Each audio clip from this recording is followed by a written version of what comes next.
Welcome to the Wealth Without Wall Street podcast, your guide to understanding how to get out of the Wall Street rat race and start your own mailbox money lifestyle. Now, don't let these handsome Southern draws fool you. These financial minds are teaching our country to enhance savings, increase cash flow, and create passive income, all without the help of Wall Street. Are you ready to break through? Now here are your hosts, Russ Morgan and Joey Murray. Welcome back to the Wealth Without Wall Street podcast. I am here with the idea guy, Russ. Welcome to the show. Thanks, buddy. And good to see you too. I'm always glad to be with you, Stallion, and get to jive a little bit on a podcast here. We are not jiving right now. We're just sitting. You don't like jive? I mean, I think of dancing when you say jive. So when I think I'm of jive, jiving. I think of Fred Sanford. Oh, okay. Were you a Sanford and Sons guy? You know, a little bit, little here and there. I went to a baseball game the other day, and there was a guy named Lamont on the team, and he was on the opposite, like it was like a little local baseball, minor league baseball team. And so that guy's name was Lamont, and I just feel the need sometimes, like to be a heckler in the crowd. I'm like, "Where's Grady at, man? Fred's got the big one. Nice swing." I bet they were glad to have you there. You know, Lamont. You just don't hear that name, Lamont. I mean, that's a solid 80s, 70s name right there, Lamont. That's true. Sorry, that took us off face. We got derailed. Now, you've been gone, though, lately. You were traveling at the beach recently. Man, I got the opportunity to be on a speaking tour down at the beach. There's much worse places to be speaking, by the way. I bet. But yeah, I had a great breakthrough even at one point. I was speaking on networking. Actually reminded me of our podcast from last week. This is the same thing that we were sharing down there at the beach. And had a guy come up to me, Mike, he came up afterwards and said, man, he's a contractor and he was moving to the beach about 400 miles away. And he said, man, I got to tell you, I've been scared to death about moving to a new market, trying to put down roots for my family, trying to build a business from scratch practically. He's obviously been in business for a while, but in his own hometown. And there's a lot of challenges with that. And he said, man, just hearing what you had to talk about with networking has given me all the confidence in the world to come to this market and build a business. And I was blown away. Isn't that cool? When we get a chance to share this stuff, whether it's in person and like workshops like that, or if it's on the podcast, just to hear the stories is pretty cool. It was so cool. Yeah. I mean, he even wanted to take a picture with me and all this stuff. I was like, man, I'm like celebrity status. You're famous, Stallion. I mean, we see people all the time that come up to us like, where's Stallion at? Let me get a picture of the Stallion. Well, I will say too, sometimes we do things backwards. We don't realize that our brain's trained to do it one way. I was actually, when you were down at the beach, I was like completely the opposite. I was up in South Dakota visiting a friend of ours. And he had one of those backwards bicycles. By the way, if you've never seen the YouTube video Backwards Bicycle, gotta watch that. You gotta watch it. It's 7 minutes long, and it helps explain so much why we are trained to do things one way, and we believe that we have all the knowledge in the world, but we realize we have very little understanding. My friend had one of those bicycles built, and I tried to get on it. So the concept is here, when you turn the wheel right or turn the handlebars right, the wheel actually goes left. And when you turn the handlebars left, the wheel goes right. It is impossible to ride it. I mean, I would like start to pedal, because as soon as you start to pedal, your body will move to that direction. So let's say I start leaning right when I pedal down with my right foot. Well, immediately your body wants to turn the handlebars left. Mm-hmm. It does the opposite. Just it goes right, reaction. And you go face forward toward the asphalt. Nice. It is pretty scary. So I think that it's so indicative of the way our brain's trained to do things just one way, and we can't get out of that bias. And I love the fact that us as business owners, we know we need to market. We know we need to grow our business. It's the biggest challenge a lot of us face. We got to create leads. We have to generate interest in our business. But yet we have these biases. They have these old thinking. There's only one way to do it. Right. So that's why I'm pumped to have Corbitt on our show today. Corbitt Chandler. Apex Current. Yeah. I mean, it is awesome to have someone who is the fact that his name of his company is Apex Current, he really is current with what's happening today. because he comes from a really impressive background where he was helping like soccer stars, like in Europe, like Ronaldo. Right. Is that what he said? I mean, 7 figures budget. Yeah. I mean, this is not his first rodeo. yeah, he came from a real big kind of ad agency and went down to a very small niche market where they were just crushing it. And he's going to share some really interesting ways that we need to be thinking about marketing today. It's going to be helpful to us because we're still on the curve of this, trying to learn new ways to reach you as our audience. Because at the end of the day, we want to help reach more people. And I'm going to put a plug in for us here, Stallion. Got to do it. All right. We need more reviews on our podcast. So if you're Yes. listening to this and you've been listening to our show and you haven't given us a review, please go on there and do that. This is a serious plug, but the reason it is that more people need to hear this. And we need to reach more people, and reviews is one of the easiest ways where people actually come stumbling across your stuff. I'm going to put a plug in there, and we haven't done this enough. Please review our show. Yes. And we're going to continue to bring value like today's show. So let's go ahead and get to it right here.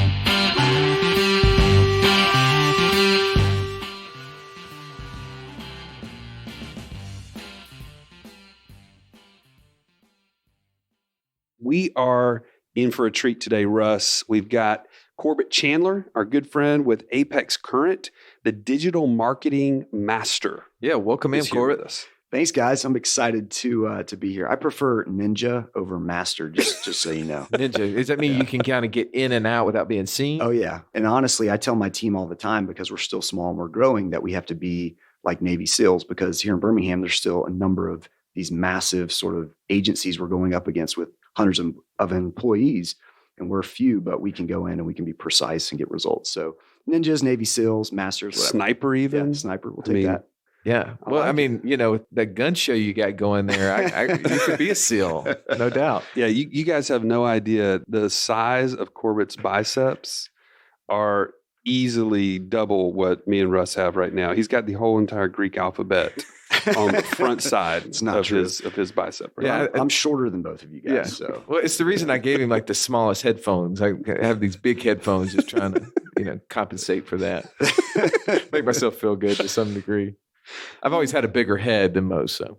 Well, there's no easy way to segue from that to the fact that we are all about building value with our clients, Corbitt. And, we've always had this idea that really our entrepreneurial clients are looking to invest in themselves first. That's their greatest ROI. And then into their business as a secondary place to invest, but doing that through a cash system that they own and operate on their own terms.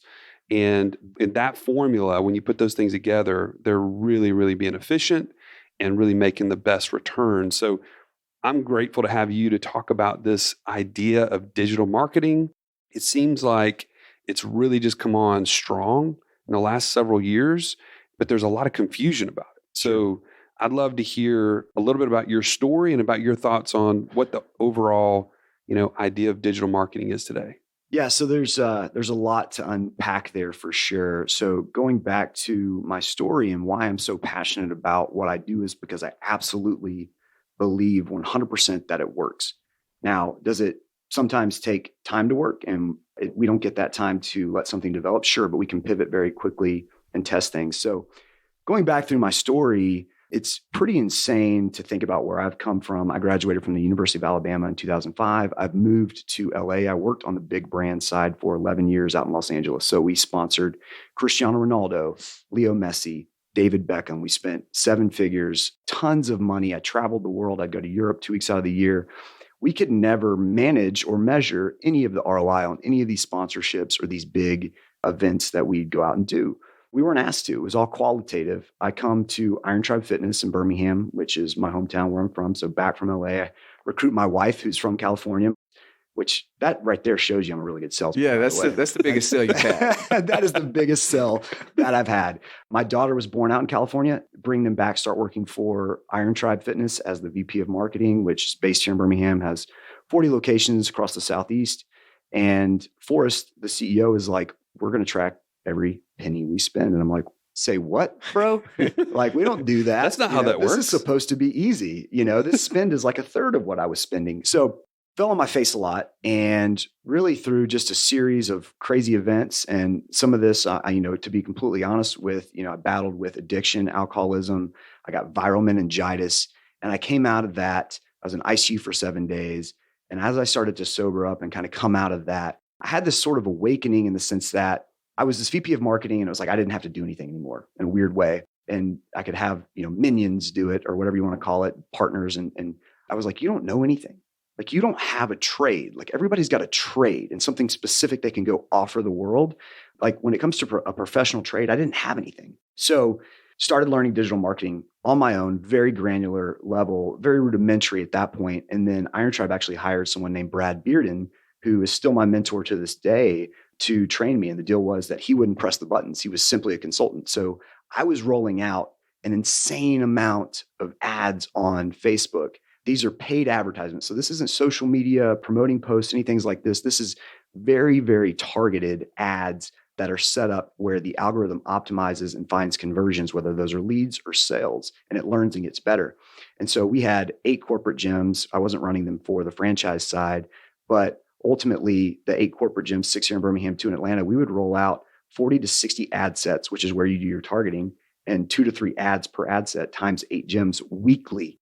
I was running all those ads. So you're talking about hundreds and hundreds and hundreds of ads. And I had this crazy sort of trial by fire thing going on, and ultimately started consulting. That grew into the business. And so we go, and our tagline is performance-driven marketing. So to bring everything back home, when we set up our contracts with our partners, and we've got some big ones now, it's all about, we have a fixed sort of spend, but ultimately it rolls over to a percentage of their ad spend. And so we only win if they win. So as they increase their budget, right, that percentage that we're getting, the percentage doesn't get larger, but we get paid more as they spend more. They only do that if they see the results. So we track everything that they do. Earlier, you mentioned kind of going in and being like a SEAL, right? Yeah. And I've read a handful of SEAL books, and those are always fun, leadership books. And one of the things I remember about the way the SEALs work is basically, even though they're super organized, detailed in the way they do it, but they go in and disrupt, right? Yeah. I mean, that's their scenario. And Facebook is a disruption technology. And it's changed so much because the way that the old people that I know of marketed on Facebook is that they created a fan page, they built up thousands and thousands of people liked it. But am I right that like that world now is done? Like done. You can't build an audience no longer on Facebook. So when people hear Facebook, they think, at least most of the ones I talk to, think about it in that way. But what you're doing is completely different. Very different. We live in Business Manager. And so that environment is, we're literally buying and placing media on Facebook. And I have friends who just think I'm like a social media manager, which we're not. We don't manage. You're not like putting like smiley faces. Exactly. Memes, cat memes, things like that. We are very strategic. I mean, the amount of data, and I know data is like this kind of scary term, right now because of everything that's gone on. But like, I think Facebook, their number one priority is user experience, which that is their product at the end of the day. So, I mean, you could say, is money their biggest priority? Probably. But like, if the user experience is bad, they're tied together, right? And so they want to provide the best user experience possible to keep you on your phone or your device all day long, every day, every second. And so they want to deliver the best possible ads to you. And so we use targeting to do that. Joey, I'm waiting for the just detailed questions you have for him on digital marketing. But I'm not having lunch here. I asked more questions to the guy, the waiter at lunch, but which is kind of my MO. But like Joey led into, what is it our clients looking for, right? They're looking to grow their business, and at the end of the day, marketing is what grows our business. Those are the things we've got to have more people to see, and if we're bringing value to the world, we have something awesome, but nobody knows they exist, then we're dead in the water. So what you're out there doing, I mean, you have a unique gift, and I've seen it personally. I mean, Joey probably has the best experience. Oh man, I can tell you the reason why Corbitt is sitting in the chair today is we met through a personal friend, a client of ours, and basically he was kind of telling me about Corbitt. Man, this guy's really got some cool things he can do with Facebook ads. We met with you. And then lo and behold, I started getting these random ads, and it was Corbitt. And the very first one is, hey, you're a business owner. I want to share with you what we're doing, da, da, da. And I'm like, okay, I'm passed on. Literally, I'm, scrolling through my feed in Facebook. And then there's a second video, and it's Corbitt in your face saying, hey, the reason why you're seeing this is because I know you watched my last video. And I'm like, what in the world just happened? It's magic. I mean, this is for real. So anyway, I'm sure that was a very elementary thing for you to do. But I sat there and I was like, if he can do this on this scale, I mean, this just shows what you're able and capable of doing. Speak to that a little Sure. bit. How targeting and retargeting somebody, like what sort of value that's bringing? Yeah, absolutely. Well, so I would take a step back and say everything that we do is based in data, right? And so everybody has either prospects or buyers. We take those, we populate those in Facebook, and we look at that audience and their psychographic, demographic information, what their buying propensities are, all of that. So like I'll meet with executives who are like, this is what we think, right? And I'm like, I got to be honest, I don't care what you think. It's a free market economy. They vote with their dollars, right? Let's look at what the data says, because the data is going to lead us to the pot of gold at the end of the rainbow, right? And so that's what we do. We base it in data. We run targeting externally based off that data to go find more buyers based on how you engage in content. So whether it's Joey watching one of my videos and how much of that video he watches, I can retarget him at any level with more content, or lands on certain pages or page A and not B. So somebody comes to page A, they don't download your guide, which would be on page B because they make it to the thank you page. We can retarget them to bring them back. So the whole idea is you can make someone's world very small once they engage, and you're going to get priority placement in the Facebook auction. So Facebook, when you push your ads out, your ads go into an auction. There's like billions of decisions happening every second. It's insane. But once someone's engaged with your content, you get priority seating. So if Nike's spending all this money to get in front of the same person, you'll actually get seated above them in the auction because they've actually engaged. That's pretty cool. So, I mean, there's so much of this. And I know if you're sitting there listening to this, you may be glazing over going, wow, I don't understand what Corbitt just said. At the end of the day, know that when you're scrolling through stuff and the amount of time that it takes, my understanding of this is the amount of time, even just slowing down your pace of scroll is letting people know. Now, how has this changed? Everybody have seen in the news the privacy issues with Facebook. Has any of that privacy issue adjusted in how you're able to target? Yeah. So what they did was pull access to third-party data. So you had Axiom, Oracle, and Datalogics, which was a partner with Facebook. And they're these big, massive sort of tech conglomerate companies that have all this data that they were sharing with Facebook. They had a revenue share with Facebook. And by the way, Facebook never got hacked. The third-party data was hacked and pulled. So it actually wasn't Facebook's environment that got hacked. So anyways, they're pulling that third-party access. So we can't get to that stuff anymore. That was very specific stuff. I mean, and theoretically, Facebook still has that data. They were just making their data better, right? And more efficient pulling in from these other parties, but they already know based off of Pixel, which is a tracking code, they're following you everywhere. So it just couldn't tell you what brand of underwear Joey likes. It tells you that he likes to stop on. He likes to stop on underwear ads. That's right. Okay. That is not true, by the way, for anybody listening. I want to ask a question that I'm not even sure if this is the case, but you did mention you're sitting with CEO and they're saying, hey, I think this or that. Yeah. How often are you sitting there and they have one idea of who their customer is, and then you're able to pull this data and it's not necessarily the case? All the time. And they might be right on who their buyer is actually, but not how their buyer is going to respond to a certain offer or creative. So we test it all, right? You're testing, it's message, media, and market. We know the media, we're using digital media, right? So we've got to test the message and creative and the market, the audience. So they might actually know the audience, but how to get there is what they have trouble figuring out. And we see a lot of brands that have that, right? They have a problem with the messaging. And so we can help come craft that to make it more effective. So how do you do that? Like, give me just, you're sitting there with me and we're trying to figure out one, who our audience is, or maybe we're telling you, but we don't know how they're responding, right? Because sometimes we're just blessed in the fact that business is coming to us and we don't necessarily know why. Yeah. How do you help somebody? You know, you're talking to business owners, entrepreneurs right now. What's the first step you're telling them to do? So the first step, again, look at the data. And this might be, to start, it could be very rudimentary, very basic. Maybe you have email responses, you have reviews, you have surveys you've done. Go look at what your buyers are saying, right? Look at patterns for words they're using over and over. That's the language they're speaking. use that language to go find more buyers. The idea is you want to enter the conversation that's taking place in your prospect's mind. So use your buyer's information to craft that messaging. Can you give me an example of what that looks like? Give me, somebody, you don't necessarily need to mention a company's name if you don't want to, but like a client that you were working with and you helped identify what was the conversation their client was having so that you could enter into it. Yeah. So, we do a lot in nutrition and weight loss. And obviously I came from Iron Tribe, which is where I learned all of this or a lot of what I'm doing now. And so a big thing we'll see is that brands are all about brand first. You guys mentioned story brand or whatever. I agree with the fact that you definitely want to speak to the buyer. So you want more you statements and benefits, talking directly to them instead of we, like we can do this. It's more about what you're doing for them. And so specific language, a lot of times, again, like we worked with Yes You Can, who is this, there's 6-7 million top line revenue a month supplement company out of Miami. And they wanted it to be about them, like all about the brand.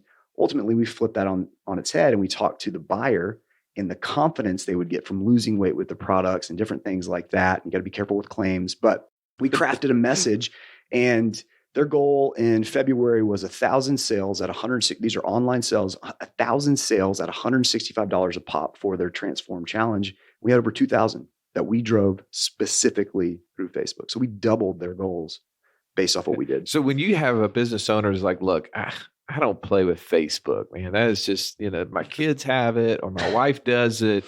I don't want anything to do with Facebook. I don't want people knowing what I'm doing on the weekend. How do you address that? Because this is not the same thing. Yeah, it doesn't matter what you personally want or you personally do. I don't love Facebook either. Like it pays my bills. I actually enjoy Instagram, which Facebook owns. That's where, as a user, I enjoy that environment. I don't really like Facebook, but I do probably 60%, 70% of my media buying on Facebook because it's very effective. Well, because the numbers are ridiculous. The percentage of people on Facebook and 2 billion global monthly users. Yeah. Wow. That's a lot. Yeah, that's a lot. Your buyers are on there. That's a technical. If you can't find a buyer folks on there, you're in trouble.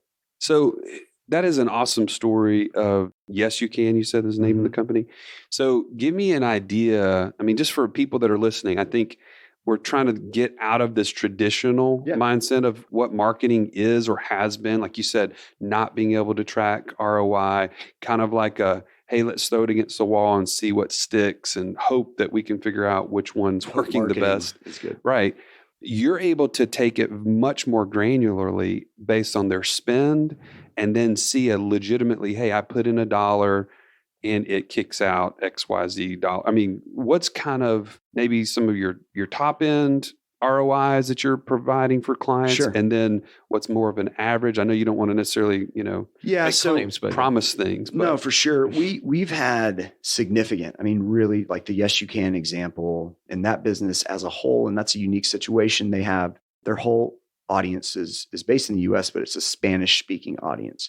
And so Facebook and the algorithm works off opportunities. And so as the algorithm learns, it gets better at finding more opportunities.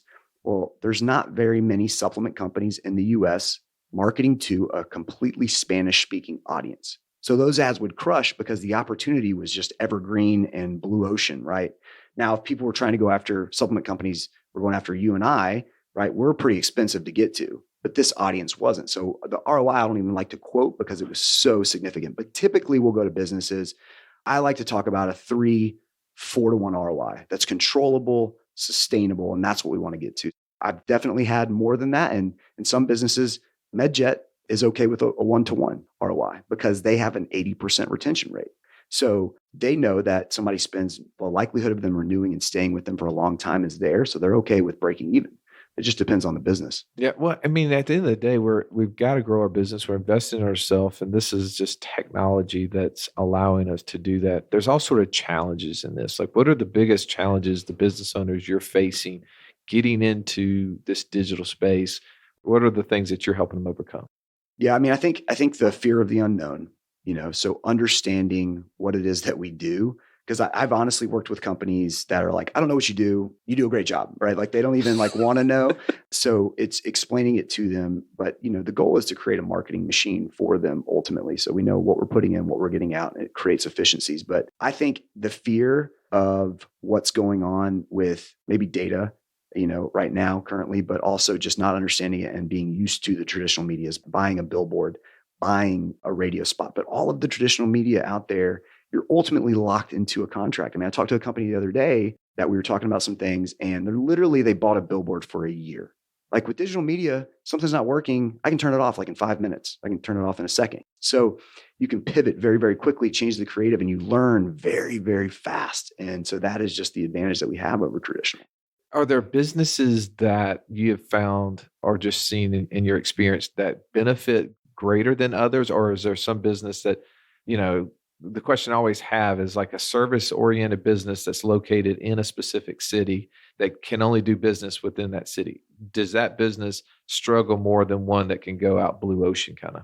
No, not at all. You have to understand how you're creating audiences and how you're targeting and what your goals are. But I mean, we work with local businesses that are service-based, and we work with national and even global clients, right? And so it's understanding sort of the soup that you need to put together for that. But the opportunity is certainly absolutely there, and maybe even more so on a local level because of what you're able to do just from a targeting perspective and the opportunities that are there, because you're not going to have to spend like you would nationally, right, to get your message out there. Well, and so compare that to a product-based business that is e-commerce, that kind of thing. Like, is there a better advantage in that case? Yeah, absolutely. So I really I like both sides of whether it's a service business or product business. I like on the product side that I control everything, right? So there's no human involvement. But when it's a service business, we've actually become sales coaches, and I've partnered with people to come on and help on the sales side. But you do, if you're trying to get your message out there or you don't have a massive budget, the fact that you can have somebody come through, not just as a lead, but complete an application potentially based on your business, right? And then you can get on the phone and schedule a consultation, get in front of them and sell them. And with the proper coaching and all of that, you can create ROI that way. So there's certainly opportunities there. And so that's one thing we've started taking on and really shoring up an entire pipeline. So I would say if you're in a service business, and I don't know if you're a real estate agent or whatever kind of business that you're in, if you have somebody coming through, you want to create a pipeline that doesn't have holes in it, right? Because anywhere there's a leak and that consumer can slip out, they're going to go somewhere else. And so they have intention to buy if they've come to you, and you could have sold them, but because of some leaks in your funnel, they're going to go buy from someone else. And that to me is just a tragedy. So my thought is, and experience in this is that maybe there's a great way to get them to the business. But like you said, as a marketer, your goal is to get them to the business and hope that they do the right things on the back end. Convert it, yeah. Yeah. How do you help them get there? Like, absolutely. I mean, because there may be thousands of people looking at your business right now, but you are not capturing them. You're not following up on them. You don't have the ability to actually turn them into revenue. What is it that you do to help a business owner? What is it that you would tell them to do? So on the front end, on the ad side, always have an offer. Give the buyer or the potential buyer something to say yes or no to. Okay. So don't do something that's just, brand awareness or impressions. Have an offer, give them something. This is direct response. So you're pushing them through. Once they come through and they raise their hand and show interest, you want to eat while your food's hot. We always say that. You cannot follow up fast enough. We have a separate business that I won't get into the details of, where we're marketing directly to doctors. If I have a doctor opt in at 11 o'clock at night and I'm up, I'm calling that doctor. Like I'm calling him right there. I'm saying, hey man, what's up? My sales team isn't in right now, obviously. So I just want to give you a call. I said sales team in quotation marks because we don't really have one, but air quotes. Air quotes. Yeah. So, and honestly, 9 times out of 10, they respect that. And we actually end up having a conversation. They're up. So why not call them? Right. So that's one thing. And then the second thing I would say is that there's this crazy statistic that 80% of sales happen after the 5th call or 5th follow-up. Most people quit after 1. So you're missing out by not staying regimented and following up consistently. And that's why we build out pipelines with not only the sales side and how you should call and follow up, but emails, SMS, text, all of that. Well, what you just talked about, that number of follow-ups, is totally true, because we get in this habit of saying, well, I don't want to come across as a pest. You're like, wait a second, they were asking you for business. That's right. They're interested. We have a friend in the industry that their follow-up team calls how many times over the first 13 minutes or something? I don't know. It's something ridiculous. Like 8 times maybe. Yeah, 8 times in the first 13 minutes after a call. And, assuming obviously they haven't got them on the phone, they don't call them back that many times. But we just talked. I know the math says that if I keep calling you back, you're going to buy. Well, but that's a good point, though, is that we have to have the ability. If you turn on the spigot of people coming to you, you also have to have the ability to follow through. Yeah.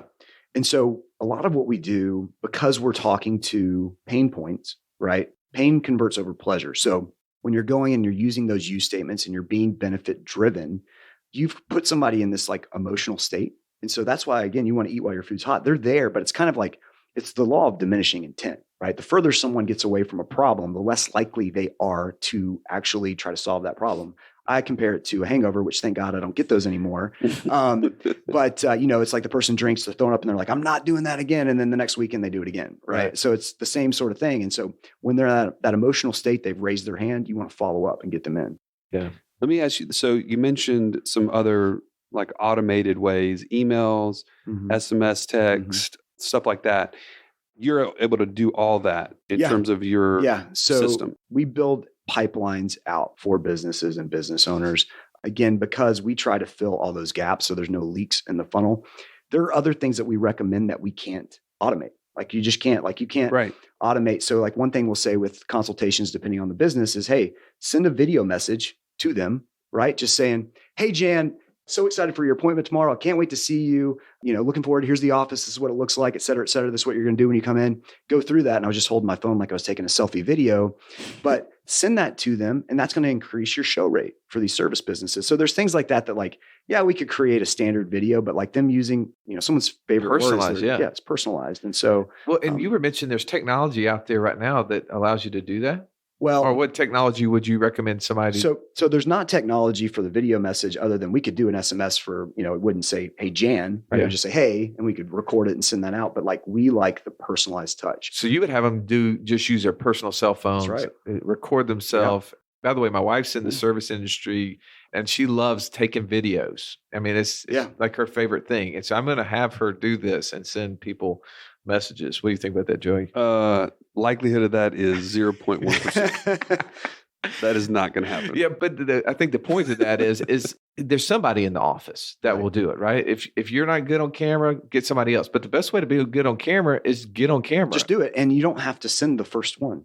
You can record it multiple times, right? That's right. So try overdo it. I mean, last year I did a 3 to 5 minute video every single Friday. And the first like 7 to 17 were horrible because I would sit there kind of like deer in headlights. But by the last couple, they were still bad. But I mean, I was comfortable at least. Yeah. And I would say too, in this day and age, you're going to get a lot further being authentic. So if you say, if you screw up, whatever, and you send that video message, you're going to get a better response than this perfect, polished, well-lit, whatever video. Like, be authentic. And as long as you're yourself and you laugh at yourself, it's going to work. Well, that's great. So kind of wrapping up here, you're sitting here, you're listening to this, and you want to be like, take Corbitt's like top 3 things to go do when you leave this. Give them like the 3 steps that a business owner should take in order to just put the first foot forward. Yeah. Well, so we didn't really get into exactly the leadership stuff that we talked about, but I really feel like, to me, everything's founded in my faith and the spiritual side of things. But I would say, a very practical thing to do that I've found is because of my sobriety and all of that. One thing that I do is my diet and my training. And I put that, so the physical is very practical, right? So for me, the physical came first and then more of like tapping into my faith and things like that. So, because it was just like something I could see every day with my diet and stuff. And so like that to me and staying regimented and routine has been very important. And so I respect that. And I really hold that sacred. And so no matter what, I know that's not exactly digital marketing, but I think that's important for anyone to have that sort of sacred time and sort of schedule and be regimented. You're going to do better and be more effective and efficient with what you're doing. I would say too, don't be afraid of any of this. Like, just go for it. Whether you're going to test some things yourself, you're a small business owner, or you're going to hire your local agency, whatever that looks like, this stuff absolutely works, especially if you get someone who's good. But also, you can learn it. I didn't know any of this stuff just over a year ago. I was a brand guy. I knew how to spend money on sponsorships, and I worked a ton of hours and learned it. That might not be possible for you, but you can learn some of this stuff and do it. And then 3, if you don't have a marketing budget that you can track and know where your money's going, you don't have a business. I mean, you don't have a business you can manage because you can't control how your business is going to do from month to month. And that's a very scary place to be in. So you need to figure out how to make your marketing budget work for you, and don't ever stop spending. Like, find what works and continue spending, because that's how you're going to be the most effective. Well, and tracking is huge. I mean, that's definitely a takeaway that I have from this, is that track everything. The fact that you were working with big brand, you were spending millions of dollars traveling Europe and everything, and didn't have that statistical data to follow back on. And then you come and you work with what at the time was a smaller company, and it's grown to be a pretty sizable company, but they were tracking every single dollar. That's a huge thing for us. Everything that's important, we track. Absolutely. By the way, when you leave out of here, you're going to see Joey and I are tracking our weight loss. Nice. Yeah, we got it written up on the board. I'm still waiting on the loss part, but we are tracking. That's good. We're keeping it. But if it's important to you, you'll actually make mental and physical efforts toward making it happen. I think that's important. Well, Corbitt, as always, you bring a ton of value. I'm grateful to have you on the show. For people to find you, give them a little bit of direction on that. Just go to apexcurrent.com, apexcurrent.com, and you're going to be retargeted with the videos that Joey was retargeted with. So they can find you on Facebook for sure. Yeah, they'll find you on Facebook very soon after. Well, thank you so much for joining in with us, and we always appreciate your time. Thanks, guys.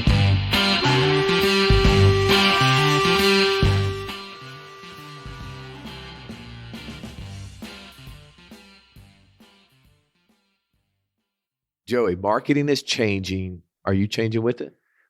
I sure hope I'm not being left behind on this deal. I mean, was that not unbelievable to hear from Corbitt? We are no longer in a hope strategy as relates to advertising and marketing. It's now tangible, like it's precise. He mentioned the word disruptive. It is totally disruptive. It has disrupted my life, bro. I'm on an airplane, and I'm sitting there after I've had the worst round of golf with my buddy up in South Dakota. I don't know, man. It'd be hard to top some of those you and I played together. Come on, man. Well, so I am starting to look up golf stuff online, and next thing you know, I am being Facebook targeted. They're like giving me, would you like to hit it further? Are you tired of hooking it into the woods? Do you need to save money on golf balls? You know, follow the golf revolution. I mean, next thing you know, I'm like hook, line, and sinker. I got videos coming to me, emails. It was targeting and then retargeting. Man, I know what you mean. I just bought that gimbal. Gimbal? For the office. Is that where like Buddy the Elf is? The gimbals? No. It's the little stabilizer you buy to take videos on your phone, and it's like a selfie stick, but it's stabilized so you can like run with it and all this kind of stuff. I got targeted so many times. I finally just was like, you know what? That thing's so cool. Yeah. I'm going to buy it. That's the one where you put your phone in and you start walking around. It follows you. Yeah. That thing is boss. Yeah. Well, we'll see. Get ready for some video. I want to see some video. Well, it is interesting though that, marketing is definitely no longer billboards and, postcards in the mail. That stuff is like the blockbusters of old. Like, I went to a conference 3 or 4 years ago, and they called it inbound marketing. And they said pretty soon we're just going to take the inbound part out, and it's just going to be marketing, because people are now coming to you. No longer are you out there putting posts and things like that, hoping people see it. Like they're going after it. It is targeted. I think he used the word ninja. That's right. And we do need to be more efficient, more targeted toward what we're doing in our businesses and the way we handle our money. We have to find ways to move with where things are going. The old adage in hockey was go to where the puck's going to be. That's right. Wayne Gretzky, right? Yeah. Because if you go to where it is, it's going to be gone by the time you get there. It's kind of like when I got that iPhone 7 Plus. The next day they came out with the iPhone 8. I was like, what? And you held out so long on the iPhone. I mean, it was like, getting painful. Well, but if you like this episode, that's exactly what we're going to get into next week, is how the future of your business looks, right? How to expand 10 times what you see today.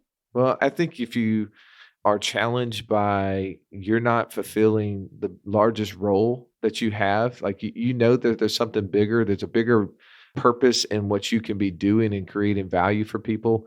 If your business could be reaching much more people than it is today, I mean, marketing, as Corbitt talked about today, is a great way to do it. But also, I think we have to challenge ourselves to think differently. And if you're feeling that internal kind of struggle, like fear, scarcity, yeah, and you know that there's a bigger plan out there for you, episode 37, which is next week, is going to be a great opportunity for you to expand your thinking, as Joey said, and start creating a tangible plan. And we're going to lay out some really neat things in that episode. Yeah, listen in this year. Here's a little quick soundbite from next week's episode. What keeps us, I mean, what I've heard the old adage, the enemy of great is good. Right. Is that when we feel satisfied with certain levels and we feel like that's our point. Enough mindset is what he talks about in the book. Yeah. And I mean, like, when is there ever enough? Right. And it's not about like having more for the sake of like storing up, right? That's not the purpose. But like you said, I mean, why we get on this podcast is because we feel like we have a solution that needs to be shared. And we have enough people to talk to, right? There's that word enough. We have enough people that we can go see just in our circle. This has been the Wealth Without Wall Street podcast. Don't forget to subscribe to the show to break free of the Wall Street mindset and begin building wealth on your own terms in places you understand so that your wealth will never run dry.